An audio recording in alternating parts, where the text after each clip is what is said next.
충격적인 숫자 하나 알려드리겠습니다. 100원을 벌면 70원을 그대로 주머니에 넣는 회사가 있어요. 이게 얼마나 미친 숫자인지 감이 안 오실 수도 있으니까 우리가 카페를 하나 차렸다고 생각해 볼게요. 아메리카노 한 잔 5,000원, 원두값, 월세, 알바비, 전기세, 카드 수수료까지 다 빼면요, 보통 1,500원 정도 남습니다. 마진 30%. 이것도 잘하는 거거든요. 카페 사장님들 진짜 고생 많아요. 근데 이 회사는요, 5,000원짜리를 팔면 3,500원이 남아요. 남는 돈이 원가의 2배가 넘는 겁니다. 대한민국에 이런 회사가 있습니다. 여러분은 SK 하이닉스에 대해서 얼마나 알고 계십니까? 4월 23일, 그러니까 지금 제가 촬영하고 있는 날짜가 4월 22일이거든요. 그러니까 내일이죠. 지금 촬영 날짜로부터 내일 이 회사가 1분기 실적을 발표하는데요, 시장에서 예상하는 숫자가 영업이익 40조 원이에요. 40조 원. 감이 안 오시죠? 대한민국이 1년 동안 국방에 쓰는 돈이 60조 원이에요. SK 하이닉스가 석 달 만에 국방 예산의 3분의 2를 벌어들인 겁니다. 3개월 만에. 오늘은 이게 왜 가능한 건지, 그리고 이게 우리한테 왜 중요한 건지 아주 쉽게 알려드리겠습니다. 근데 이게 궁금하지 않으세요? 도대체 뭘 파는 회사길래 이렇게 돈을 잘 벌까? 바로 반도체입니다. 근데 그냥 반도체가 아니에요. 여러분 집에 있는 컴퓨터에 들어가는 메모리 칩 아시나요 혹시? 그게 DDR이라는 거거든요. SK 하이닉스가 파는 건 이거랑 차원이 다른 물건인데요, 바로 HBM이라고 합니다. 이것도 짧게 설명을 해드리면 고대역폭 메모리라는 뜻인데, 쉽게 말하면 이거예요. 일반 메모리가 왕복 1차선 도로예요. 근데 HBM은 왕복 16차선 고속도로입니다. 데이터가 동시에 왕창 지나갈 수 있는 거죠. 이게 왜 중요하냐? 혹시 챗GPT 혹시 써보셨나요? 이거 아직도 안 써봤으면 간첩이지 진짜. 잡아가! 이런 AI를 돌리려면 엄청난 양의 데이터를 동시에 처리해야 되거든요. 일반 메모리로는 병목이 생겨서 AI가 느려져요. 그래서 AI 서버에는 반드시 HBM이 들어갑니다. 근데 여기서 핵심이에요. 이 HBM을 만들 수 있는 회사가 전 세계에 사실상 SK 하이닉스 하나거든요. 삼성전자도 만들긴 하는데 기술 격차가 꽤 있습니다. 엔비디아가 AI 칩을 만들면 거기에 붙는 메모리는 거의 다 SK 하이닉스 제품이에요. 쉽게 말해서 내가 부르는 게 값인 상황이 된 거죠. 근데 여기서 더 놀라운 게 있어요. 영업이익률 70%. 이 숫자가 반도체 역사에서 전무후무하다는 겁니다. 비교를 좀 해드릴게요. 혹시 TSMC 아시나요? 대만에 있는 세계 최대 반도체 위탁 생산 회사. 애플, 엔비디아 이 칩을 다 만들어주는 곳이에요. 이 회사의 영업이익률이 얼마? 58%. 근데 이것도 역대급이라고 난리가 난 거거든요. 근데 SK 하이닉스 70%. 이 TSMC보다 12%포인트나 높은 거예요. 삼성전자 반도체 부문은요, 30%대입니다. 같은 반도체를 만드는데 2배 이상 차이가 나요. 애플이 아이폰 팔아서 남기는 게 약 46%인데 그 애플보다도 높은 겁니다. 이게 뭔 상황이냐? 이 세상에서 가장 돈은 잘 번다는 기업들을 다 줄 세워놔도 SK 하이닉스가 맨 위에 있다는 거예요. 근데 이쯤 되면 당연히 이런 생각 드실 겁니다. 제 친구 중에 이런 말 하는 친구가 있었어요. 아, 그래봐야 반도체잖아. 반도체는 사이클이 있어갖고 올라갔다 내려갔다 하는 거 아니야? 지금 좋다고 영원히 좋을 순 없지. 맞는 말이죠. 사실 이게 가장 중요한 포인트입니다. 반도체에는 사이클이라는 게 있어요. 수요가 늘면 공장을 짓고, 공장이 많아지면 공급이 넘치고, 공급이 넘치면 가격이 폭락하는 패턴이 반복되거든요. 이것 때문에 뉴스나 유튜브에서 반도체 거품 터진다, 이런 얘기가 심심하면 나오잖아요. 근데 지금 AI 반도체는 좀 다른 상황이에요. 빅테크 4개 회사가 올해 AI에만 쏟아붓겠다고 선언한 돈이 있습니다. 얼마인 줄 아세요? 4,700억 달러. 한국 돈으로 약 700조 원이에요. 아마존이 1,972억, 알파벳이 1,771억, 메타가 1,235억, 마이크로소프트가 1,069억. 다 뭐예요 얘네들? 달러. 메타 하나만 봐도 마크 저커버그가 엔비디아한테 수백만 개 GPU를 사겠다는 초대형 계약을 맺었어요. 여기에 들어가는 HBM이 전부 SK 하이닉스 거란 말이죠. 국뽕 넘치는 후 주모! 막걸리 한 잔! 자, 700조 원. 이게 2에서 3년에 걸쳐서 집행된 돈이에요. 이 돈이 다 풀리기 전에 사이클이 꺾일 수 있느냐? 그건 좀 어려운 얘기라는 거죠. 물론 영원하진 않겠죠. 근데 사이클이 꺾이기엔 수요가 너무 강하다. 이게 지금 시장의 판단입니다. 자, 여기서 균형을 좀 잡고 싶은 게, 반도체 사이클 터진다고 공포를 조장하는 것도 문제지만 영원히 오른다고 낙관만 하는 것도 위험하잖아요. 그죠? 팩트만 볼게요. 700조 원의 수요가 예정되어 있고 공급자는 거의 하나다. 최소 2, 3년은 괜찮을 거라는 게 대다수의 전망이에요. 자, 그러면 이제 제일 중요한 얘기를 해볼 건데, 그래서 나한테 이게 무슨 상관인데? 상관이 큽니다. 골드만삭스라고 있죠.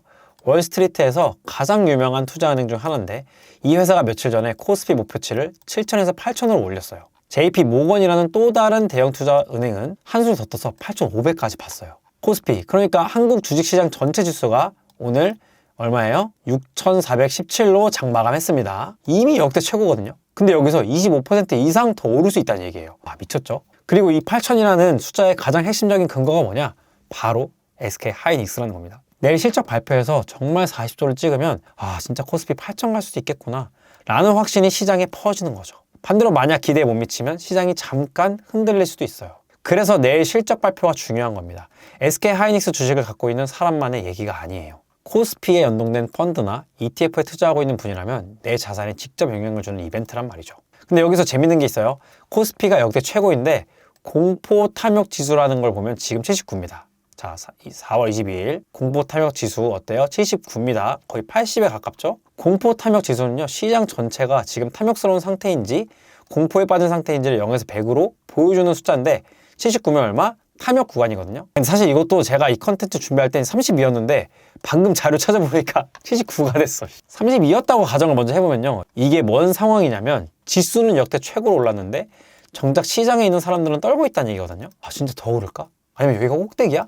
다들 긴장하고 있는 거거든요. 이게 되게 흔한 패턴이에요. 오를 때는 불안해서 못 사고 떨어지면 공포에 질려서 팔아버리고 결국 비싸게 사서 싸게 파는 짓을 반복하게 되는 거죠. 근데 이랬다가 지금 뭐예요? 79까지 치솟았어. 쏟아 올랐어. 이게 뭔 상황으로 해석해야 되냐면 불과 며칠 전까지만 해도 이거 거품 아니야? 라며 덜덜 떨던 사람들이 이제는 진짜 가나보다 하고 뒤늦게 달려들기 시작했다는 거예요. 32에서 79로 수직 상승했다는 건 시장에 지금 포모, 그러니까 나만 소외될까봐 두려워하는 마음, 포모가 가득 찼다는 강력한 신호입니다. 주가는 역대급이지, 분위기는 뜨겁다 못해 대일 정도지, 여기서 내일 SK 하이닉스가 진짜로 40조라는 성적표를 딱 내민다? 그러면 이제 두 가지 시나리오가 펼쳐집니다. 첫째는 역시 하면서 8,000 시대 가는 겁니다. 두 번째, 아, 좋은 거 이미 알고 있었어. 차익 실현 매물이 쏟아지면서 잠시 쉬어갈 수도 있어요. 자, 그래서요. 너무 어렵잖아요. 나는 이제 뭘 해야 되는 건가요? 라고 물어볼 수가 있는데, 일단 내가 투자 고수다. 그럼 뭐 알아서 하시고요. 댓글 보니까 아주 방구석 고수분들 많더라고요. 알아서들 하시고요. 저는 주식 투자 왕초보자 분들을 위해서 영상 만들고 있거든요. 그분들께 드리는 말은 제발 불나방처럼 뛰어들지 마세요. 내가 지금 잃어도 좋다 하는 소액만 한번 넣어놓고 어떻게 되나 한번 간 보세요. 왜냐, 시장 참여 안 하면 몰라요. 올라가는지 말하는지. 내 심리를 몰라요. 그 흔들림에 따라서. 흔들리는 차트 속에서 이럴 때 모른다는 거예요. 제가 왜 이 말을 하냐면 내가 시장 볼 줄 아는 눈이 없는데 그냥 뉴스랑 증시 상황만 보고 내가 감당이 안 되는 돈을 투자한다? 이건 대부분 물리고요. 들어가는데 올라도 문제예요. 왜? 언제 팔지 몰라, 초보자들은. 급상승이 있다는 말은요, 급하강도 있다는 얘기거든요. 근데 상승장에 얻어 걸려서 빨간 표시 본 초보자들은 눈이 뒤집혀요. 매수는 기술이고 매도는 예술이다라는 말이 있거든요. 그만큼 팔아가지고 실제 수익을 만드는 게 어렵다는 거예요. 그럼 나한테 도대체 어떻게 하란 말이냐. 본인이 주식 투자 초보라고 생각이 들면요, 개별주 투자하지 마세요. 투자에도 단계가 있습니다. 진짜 내가 시장으로 하나도 못 본다? 그럼 지수 투자로 적립식 투자하셔야 돼요. 제가 왜 이런 얘기를 하냐. 저도 투자 초보거든요. 제가 지금 투자 시작한 지 1년 됐어요. 근데 제가 10년만 일찍 지수 투자했으면 저는 이미 경제적 자유 잃었을 거예요. 저 진짜 확신합니다, 이거는. 내 10년씩. 왜? 지금쯤 배당 딱딱 받으면서 잃어도 되는 돈으로 신나게 개별주 투자하고 있을 테니까.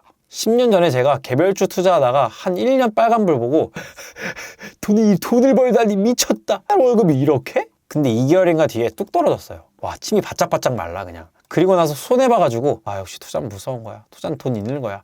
이 소리 하면서 경제랑 투자에 관심도 안 뒀어요. 이 생각을 바꾸는 데에만 1년 넘게 걸렸습니다. 1년 동안 지수 투자하면서 적립식 투자하면서 경제 공부 하니까 투자에도 단계가 있구나. 아직 나 같은 찔밥은 지수 투자가 해야 되는구나 알게 되었습니다. 그리고 1년 정도 지수 투자하니까 이게 다 심리구나. 돈 버는 것의 기본은 심리네 라는 것도 어렴풋이 알게 되었어요. 지금 저는 시장 상황을 공부하면서 지수 투자를 적립식으로 하면서 배당 받으면서 지켜보고 있어요. 뭐를? 나만의 투자 원칙을 세우고 있습니다. 개별주를 언제 사서 언제 팔지 나만의 원칙을 세우고 있는 거죠. 오늘 SK 하이닉스, 또 지칠 줄 모르고 올라가는 코스피, 이거 나만의 투자 원칙 없이 그냥 들어갔다는 오히려 내 생활 패턴만 깨질 겁니다.